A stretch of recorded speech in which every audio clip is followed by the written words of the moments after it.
First things first, this is eventually going to be done. For those who give a shit, this is part of my announcements before I even get to talking what I'm going to be talking about, Schmoedown. Going to be getting to this Monday.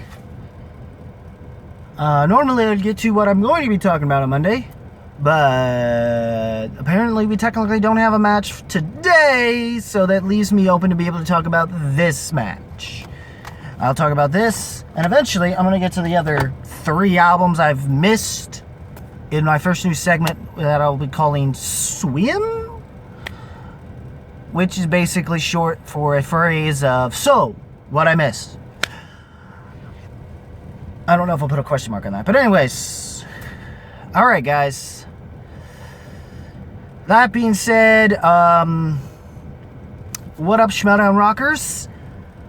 And yeah, basically round 1 is coming of the Ultimate Schmoedown Singles Tournament of 2019 is coming to a close, and Season 6 in general is coming to a close, and round 2 is going to be upon us. And it's going to end with the Schmoedown Rundown coming this Saturday. As of the recording of this, which is Friday, which of course should be hopefully uploaded today. And that's what I'm going to do. And, yeah. That's what's going on with that. Because apparently today we're going to be having another SCN live thing. Live Super Chat thing. So, we're not going to be having no match because the match that's what we should have had today is going to be saved for Saturday for the Schmoedown Throwdown. And on top of that, the big reveal of what the nuke is. Which I think we're more excited for that than the actual match itself. Or are we? I'm not sure anymore. But yeah. Yeah. So the match itself, Bateman versus Liz Shannon Miller. Ben and the Horsemen, amongst the Horsemen in that faction, need it because Riley's loss in the tournament wasn't very good. It was unfortunate. Mostly because Stacy somehow pulled out her round 5 question out of her ass. Again, just like she did against Mark Ellis. Though I have a feeling Brendan Meyer will probably pull a Rachel Cushing on that thing in round 2. Though we will all be surprised if Stacey Howard pulls another one out of her ass there this time around. I'm hoping Brendan Meyer does not underestimate Stacey, that's for sure. So that at least she don't wind up further busting brackets. So, because that seems to be the only one that's busting a certain bracket, or at least Cinema Fanatics. But anyway, the match itself was interesting. In fact, we had a couple cutscenes as well this time. I preferably liked the end cutscene. The beginning one was interesting. Not sure what's going on with JTE then. Like, is there some other thing, like because people are saying things but not answering the questions. Like, what's going on IRL that's keeping us from having Evil Geniuses finally make it into this tournament? Because we're not going to be getting Evil Geniuses. We're getting some guy named Simon who's apparently worked with Collider Live, but I don't know that because I don't keep up with, well, not Collider Live, but just Collider vids in general. Or like something with Movie Talk or something, I don't know. And he's supposedly going to be Lon Harris's new partner, since we're not going to get Harris Brothers again for some reason. Or they're just building into it eventually. I don't know. But it seems that we got this new partner. We don't know what they're calling themselves, but it seems like from the hint, they'll probably start calling themselves Supreme Intelligence. My guess. I could be wrong, but but I'm gonna just throw that name suggestion out there. It seems from the way that conversation was going, that's what they were hinting at, was Supreme Intelligence. They even kind of said the name essentially without sexually necessarily saying it, so there's that. Then of course we get to this match. Yeah, so it seems apparently they had moments where they missed each other's questions. It was no perfect round, but they both managed to get at least 7 out of 8 questions in round 1.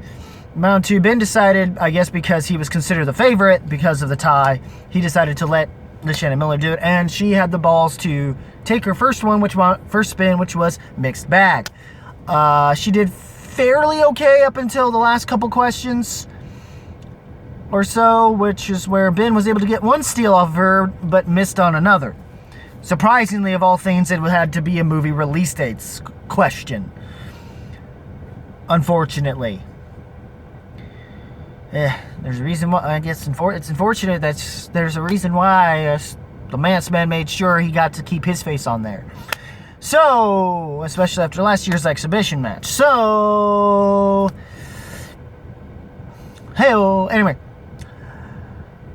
And, and then, of course, eventually Ben comes in after that and winds up getting to the point where the match... No steals, I don't think, this time around on that end. He was found a way to get up to 15 points, enough to be 5 ahead, which would basically force Shannon Miller to get her 2 and 3-pointer questions, and was able to at least tie it with him, forcing Ben to answer his 2-pointer, which he did, and a kind of an easier one, and something more closer in wheelhouse, because it involved, I mean, it's a Drew Moore Barrymore question, but it involved a certain franchise that kind of is within Ben's wheelhouse, more so closer to action adventure, and that was in fact the answer being Charlie's Angels, and then forcing Liz to do it. It's unfortunate she blanked, and I know she blanked, but it's unfortunate she forgot she had one more JT rule she could have used to help her, but she just didn't, or she just froze, I guess, and completely forgot she could have used a JTE rule to help her at least give her more time to get it, but she just didn't get it, didn't bother to use it, and just didn't bother to get the question. So in the time she needed to, and just didn't get it, giving Ben the win he probably needed to have to go in against Preston. Now, storyline purposes, and to some other degree of sorts, Ben probably needs to have the win going into round 2. Speaking of that, I mean, Liz just had unfortunate luck, and it was just merely the experience that Ben had, and plus, him having a fire lit under his ass after having lost to Kalinowski to possibly qualify to go to New York for the singles championship. And him and the Horsemen need it, and it's not that Roca didn't already do his end of things in getting into round 2, but it's going to be tough depending on whoever wins Saturday's match on Roca's end. So now, this leaves us. Hopefully the team's tournament ain't starting yet, because I still got to fill out my bracket. Holy crap. But as far as you need to know, I'm going to definitely represent my dungeon, even though it's going to be a little tough, because I'm trying to remember who movie guys are facing, but yeah, I don't know. I mean, I'd love for them to pull an upset, though, so. But anyways, I am just... wow. Well, the thing is, he had some decent ones, but it seems Ben's heel side was starting to or heel edge was starting to show a little more. In kind of a good, and especially during his thing with Preston. And he basically just, countered everything in that post-interview that Preston had. So, yeah, I can understand at this point. Which means we're going to be having some interesting pre-match interview things, or pre-match promos or whatever with them too, and once that round 2 match happens, and it's going to be fun, for sure. Hell, it's going to be even more fun if for some reason Kalinowski pulls the win Saturday and is able to face Roca. And we can finally, for storyline purposes, that's going to be fun, but I would love for Janine to win personally. She kind of needs this, given that this is the second match, and plus it would be interesting for other storyline purposes to have a potential grudge match between the two of them in the future, especially if it leads to a potential number 1 contendership or an actual championship match further down the line. But overall, yeah, I'm sorry, Shannon Miller. I mean, given what had happened in the Del Rio match, I think the hype was just a bit. She wasn't fully, truly living up to her hype. By that point, I knew that there was no way she was going to beat Oyama. Unfortunately, she might have put up a match, or it would have been a surprise if she did to me, though. And Oyama needed that win, given what happened at the past couple matches involving the Dungeon. And on top of that, getting the title was an even bigger win for the Dungeon. A bad loss for the Horsemen, but the Dungeon needed it, for sure. And so was retaining that, and even more so because it upset me that Kaiser wasn't able to make it. And plus, speaking of that whole thing that was aired in the live show, was essentially a usual Kaiser in a Cadillac, drinking coffee in a Cadillac little episode thing he usually does. Apparently, they finally edited it as an episode, like episode 7 or something now, as of today. At least on the main page. I don't know if he's already put it up yet in the Dungeon. I'm surprised he hasn't. He usually tries to with those, you'd think. But anyway. So, and speaking of the Dungeon, apparently the Dungeon finally has a logo. I don't know if it's in a shirt, but I'm buying it. And I'm going to need to, as a means to kind of make up for the whole incident from a previous Schmoedown Rocks episode involving more so the Collision one. Like I had already mentioned earlier. So, yeah, there's that. But anyways, I cannot wait to see what's going to happen Saturday. As I said, I'm doing this now, and you're going to see this uploaded. And why the fuck is he releasing this now earlier? Because we're not actually getting a match. So, I'll probably be watching the live chat, SCN live chat, going while I'm probably uploading this by this point, by the time you're probably seeing this too. And maybe here and there switching between that and Action Industries, or at least the Action Unfiltered thing on Action Industries with Guy. Maybe, we'll see. I don't know if I'll be able to give $2 this time. But anyway, and whatnot, because I want to try to keep my some of it so I have enough for a couple months here and there for premium, because it's easier to catch up on everything that way. So, especially with the patronage, oh boy. So, yeah, eventually the hat will come back. We'll make a return. My head's feeling naked. Yeah. I cannot, and I think, I can't wait to see what we're going to get for round 2. I'm hoping to finally fill out my bracket and show it to y'all once that comes to pass. Yeah, for the teams at least. But yeah, cannot wait to see what's going to happen Saturday with everything. Oh yeah, I forgot the other post-credit, didn't I? That was the funniest one of them all. Apparently, Chris Doman of D2A is taking credit for that. I don't know why, but yeah. Oh well, he's Dungeon fam, whatever. So, but yeah, I enjoyed fairly much. And we kind of had sort of conversation-ish. No, he didn't really add much to conversation. I guess he's still kind of nervous and has some anxiety things. So if you're seeing this, I apologize to you, man. I'll probably say something in there and apologize to you there as well if I have to. Messenger, I understand.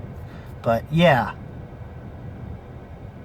I'm sorry if I seem to have caused more anxiety. I mean, I know you didn't say anything, so I guess it wasn't that big a deal. But, I mean, maybe it is. I don't know.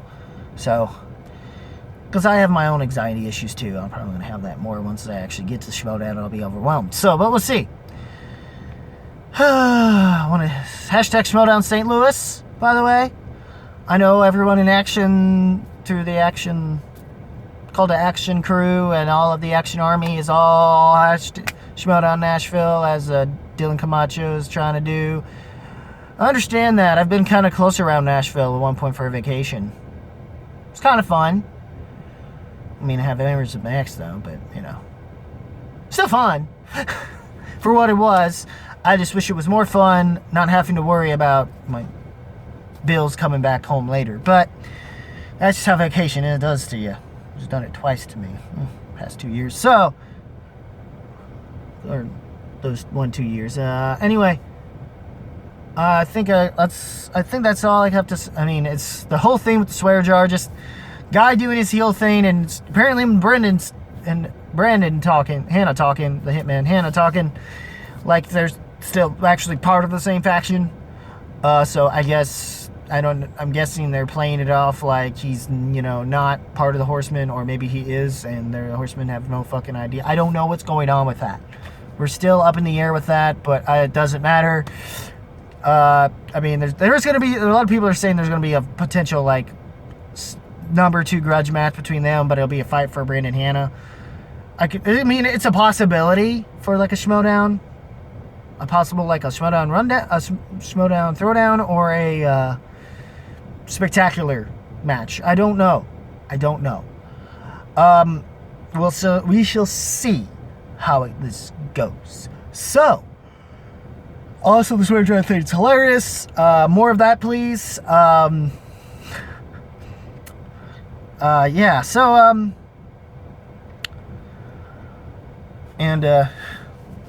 yeah. Anyways,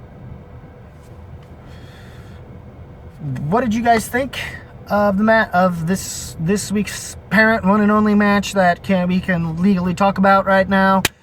Leave a comment below. Let me know. As always, guys, keep it random, keep it real, keep it rocking. If you smell what the movie trivia Schmoedown and Schmoedown Rocks is cooking.